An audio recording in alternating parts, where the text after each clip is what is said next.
Hi, everyone. Welcome back. Welcome back for another riveting blade review. Today, we're going to take a look at the Condor Otzi Knife. This is a pretty cool one. I really enjoy it. Okay. Yeah, it's a very small knife. Very small, but very well done. I really enjoy how creative this knife is. I like the, it's Utzi's knife originally was made of stone. Flint, probably. I'm not exactly sure. I'm sure the data is out there, what it actually is made of. But flint, napped, stone, Neolithic era. Of course, we're remaking it in modern materials with probably high carbon steel. I can't remember exactly. I'll try to find the specs and list them. But a nice little leather sheath and leather cordage for wearing around the neck. Came decently sharp. Nice and pointy. Yeah. I really enjoy this blade for a few different reasons. I think it's fun to be creative with the knife space. Because why not remake the Otzi knife? That's such a cool part of history that humans are able to look back 10,000 years or however old the Iceman is and look at his tools and remake them with modern materials. It's just so interesting. People were given a lot smaller back then, so this knife probably filled his hand a little better. And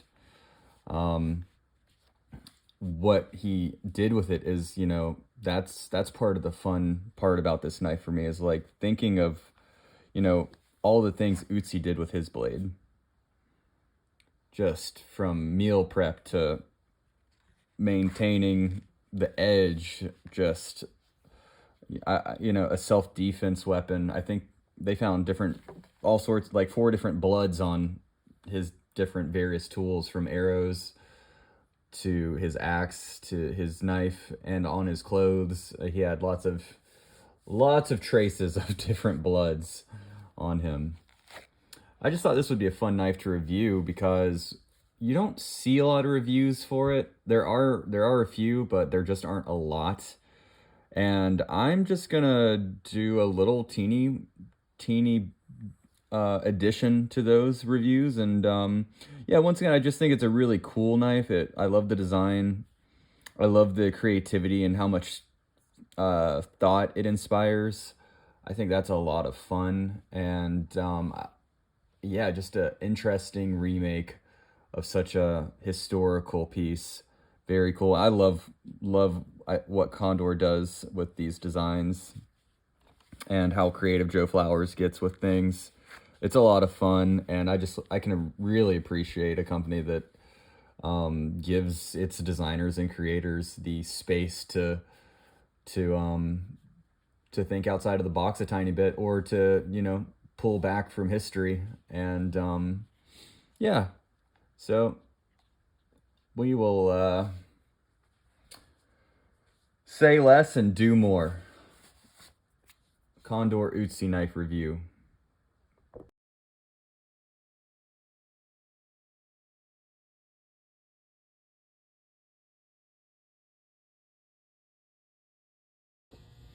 All right, y'all, this has quickly become one of my favorite knife tests. The old, how does it cut meat? Ooh, that's not going through like butter. Okay. Yeah, this has quickly become one of my favorite tests, and I think this is a realistic test to, the kind of things the Iceman would have probably been using his knife for, cutting up ibex meat.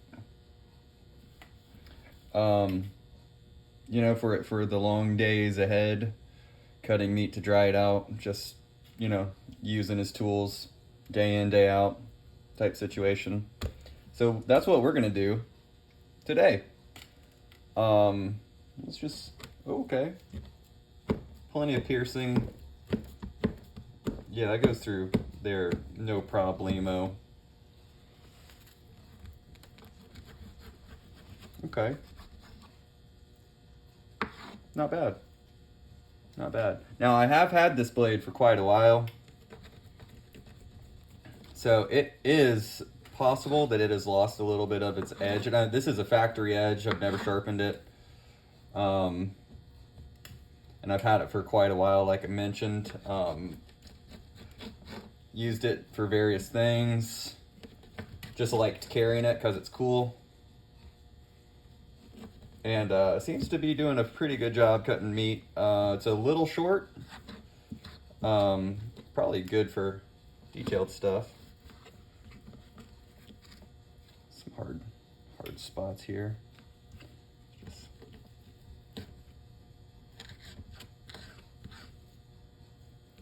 So there you go. It can definitely cut beef. And flat iron steak is always really thick, which is why I kind of like dicing it up a little bit before we throw it on. But this little blade has no problems. It's definitely taken me a little force to get through some of the parts with this sinewy fat, this fibrous fat. It is definitely a little more force than, you know, a thinner, sharper knife. This is a little bit of a thick blade. Tiny bit thick, not terribly thick, but, you know, thicker than other blades you'd use in the kitchen normally. But I mean, you just got to think, how would it be to use a flint knife? It'd probably be crazy. Probably be very similar. And yeah, anyways, I thought this would be a good test, meat test. Like I said, I've started to enjoy the meat testing.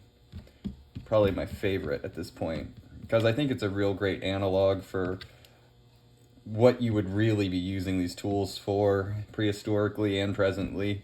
You can kind of do whatever you want. All right. One thing I'll add really quick is that after using this knife on that meat, it was a little bit gross to clean. I think some of these indentations would actually kind of like house bacteria. If you weren't able to wash this immediately, it could be a vector for some nasty stuff. And also kind of down here in those little cracks in this wire. I'd be careful about actually using it very regularly for meal prep. I just feel like this could be a source for some shmoo. Other things Otzi might have used as blade for would just be, you know, simple wood work, simple carving, or detailed. Who knows?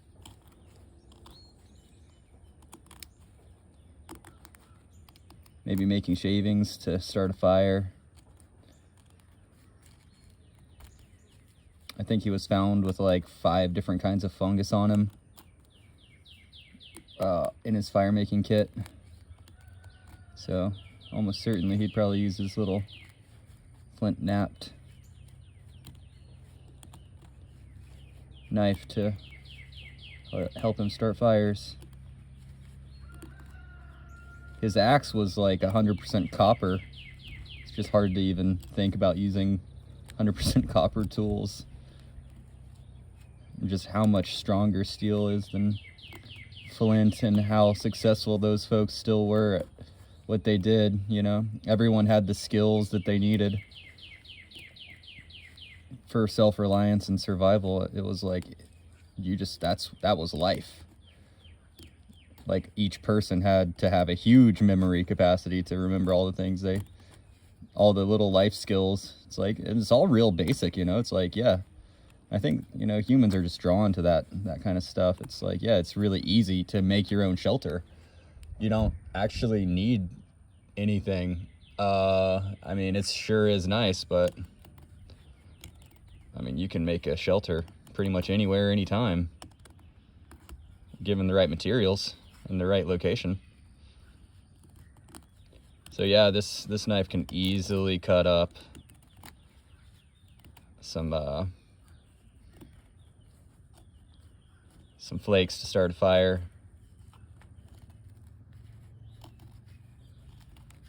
I'm not going to feather stick or anything with it, but I think you see what we're getting at here.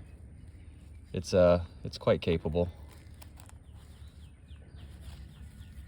I bet you'd throw a spark from a steel, no problem. But yeah, there you go.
So, what have we learned from our little test?